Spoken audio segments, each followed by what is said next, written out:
மழையா காணாம போயிட்டு இருக்கு. இந்த வடிவேல் சொல்லுவான் பாரு, கிணத்து காணலாம், கிணறு காணல. அதே மாதிரி கிருஷ்ணகிரி மாவட்டத்தில் மழையே காணல. 10 வருஷத்துக்கு இருந்த மழை இன்னைக்கு பார்த்தா மழை இல்ல. எங்கடா மழைனா எங்கேயோ போச்சு. இந்த திமுக அதிமுக 2 கட்சியும் சேர்ந்து சுவாக முடிச்சுட்டாங்க. இனியும் இவர்கள் தொடர்ந்தாருன்னா தமிழ்நாட்டை காப்பாற்ற முடியும். எனக்கு அது கூட எனக்கு நம்முடைய மனித வளம்னா யாரு? என் தம்பிகள், என் தங்கைகள். தமிழ்நாட்டில் கோடிக்கணக்கான என் தம்பிகள், தங்கைகள், அடுத்த தலைமுறைகள், சந்ததியினர்கள், இவர்கள் எல்லாம் வரும் காலத்தில் நல்லா இருக்கணும். எனக்கு ரொம்ப ஆதங்கம், ரொம்ப ஆசை எனக்கு. அதற்கு இவர்கள் எல்லாம் அவர்களை அழித்து ஒழித்து போதை, அதாவது அந்த காலத்தில் மன்னர் ஆட்சியில மன்னர் மீது கொஞ்சம் கோபம் வந்துருச்சுன்னா என்ன பண்ணுவான் தெரியுமா? அரசன் குடியும் கூத்தும் கொடுப்பான். குடியும் எல்லாத்துக்கும் குடிக்க வச்சுடுவான். அப்புறம் அந்த கஞ்சா கொடுத்து போதையில இருக்கணும். சாயங்கால நேரத்தில் கூத்து குடிச்சிட்டு கூத்த பார்த்தான்னா அவங்க சந்தோஷமா இருப்பானுங்க. இதேதான் இப்ப நடக்குது. ஒரு பக்கம் குடியும் போதையும் கொடுத்துட்டு அடுத்தது சினிமா. நம்ம மக்கள் இப்படியே பார்த்துட்டு அப்படியே சிந்திக்காத ஒரு சூழல் இருக்கிறது. இதெல்லாம் சிந்திக்க தொடங்குங்கள் இளைஞர்கள். இது நேரம். அதுக்காக தான் இந்த முடிவு எடுத்திருக்கின்றோம். எடப்பாடி பழனிசாமி நம்மை பார்த்து சொல்கின்றார் நாம் துரோகிகள் என்று. யாரு துரோகின்னு உங்களுக்கே தெரியும். இவர் எத்தனை பேருக்கு துரோகம் பண்ணாருன்னு உங்களுக்கே தெரியும். இவரை தூக்கி வச்சவங்களை எல்லாத்தையும் துரோகம் பண்ணி வந்தவர் தானே இவரை வழி நடத்தினவங்க எல்லாத்தையும் துரோகம் பண்ணி தான் இன்னைக்கு வந்திருக்கிறாரு. நாங்க ஒரு பொழுதும் நாங்கள் எல்லாம் பாட்டாளிகள். எங்கள் நெத்தியில வேர்வை சிந்துகின்ற உழைக்கின்றவர்கள். எங்களுக்கு துரோகம் என்ன தெரியாது.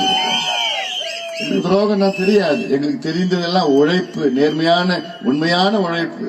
எங்களை யார் நம்பி வந்தாலும் நாங்க எங்களுடைய உயிரை கொடுப்போம், உழைப்போம், அவங்களை முன்னேற்றுவோம், அவங்களை வெற்றி பெற வைப்போம். அதுதான் எங்களுக்கு தெரிஞ்சது. உங்களை மாதிரிலாம் நாங்க இல்ல. ஏதோ இவர் 10.5 விழுக்காடு இடஒதுக்கீடு கொடுத்துட்டோம், பத்திரம் கொடுத்துட்டோம், அவங்க எங்களை விட்டுட்டு போயிட்டாங்க. என்னையா நீ பத்திரம் கொடுத்த? அரைகுறையா பத்திரம் கொடுத்துட்டு அது கொடுத்த எப்படி கொடுத்தாரு தெரியல உங்களுக்குலாம். ஆமா, அது சொல்றான் பாரு. 1 மாசத்துக்கு முன்னாடி கொடுத்துருக்கலாம்னு சொல்றான். சரி, நாங்க 2019 உங்க கூட சேர்ந்தோமே, அப்ப 10 அம்ச கோரிக்கை வச்சோம். அதுல முதல் முக்கியமான கோரிக்கை என்ன? வன்னியர்களுக்கு தனி ஒதுக்கீடு. 2வது கோரிக்கை சாதி வாரி கணக்கெடுப்பு நடத்தணும்னு சொன்னோம்.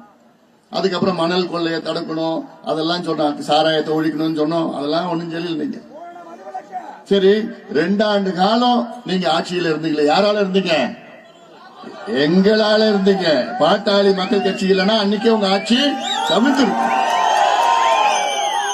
ஆட்சி போயிருக்கும். 2 ஆண்டு காலம் நீங்கள் ஆட்சியில தொடர்ந்து இருந்தீங்க. அந்த 2 ஆண்டு காலத்துல நீங்க என்னைக்காவது நீங்க அந்த 10% கொடுத்தீங்களா?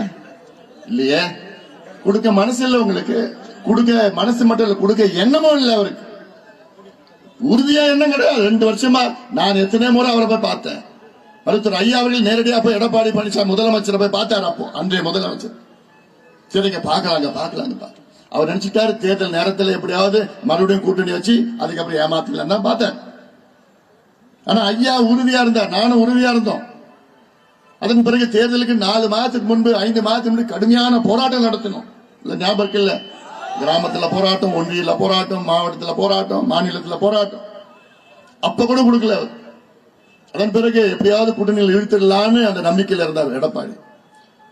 ஐயா சொல்லிட்டாரு, பாருங்க, நாங்க உங்க கூட கூட்டணி வரணும்னா நீங்க வன்னியர்களுக்கு ஒதுக்கீடு தனியா கொடுத்தாதான் நாங்க வருவோம், இல்லைன்னா நாங்க தனியா போட்டிடுவோம். தெளிவா சொல்லிட்டாரு. அப்புறம் தான் அவருக்கு ஓஹோ இவங்க வரமாட்டாங்க. அதன் பிறகு பேசினாங்க. கடைசியில தேர்தல் 4 மணிக்கு அறிவிக்க போறாங்க. தேர்தல் ஆணையம் 4 மணிக்கு தேர்தல் அறிவிக்க போறாங்க. 12 மணிக்கு அவர் ஒரு லிஸ்ட் எடுத்து, பார், இவ்வளவுதான் உங்களுக்கு தொகுதி கொடுப்போம், இதுல கையெழுத்து போட்டா நான் 10% இடஒதுக்கீடு 1 மணிக்கு நான் கொண்டு வரேன் சட்டமன்றத்தில். கையெழுத்து போடலன்னா நான் இடஒதுக்கீடு கொண்டு வர மாட்டேன்.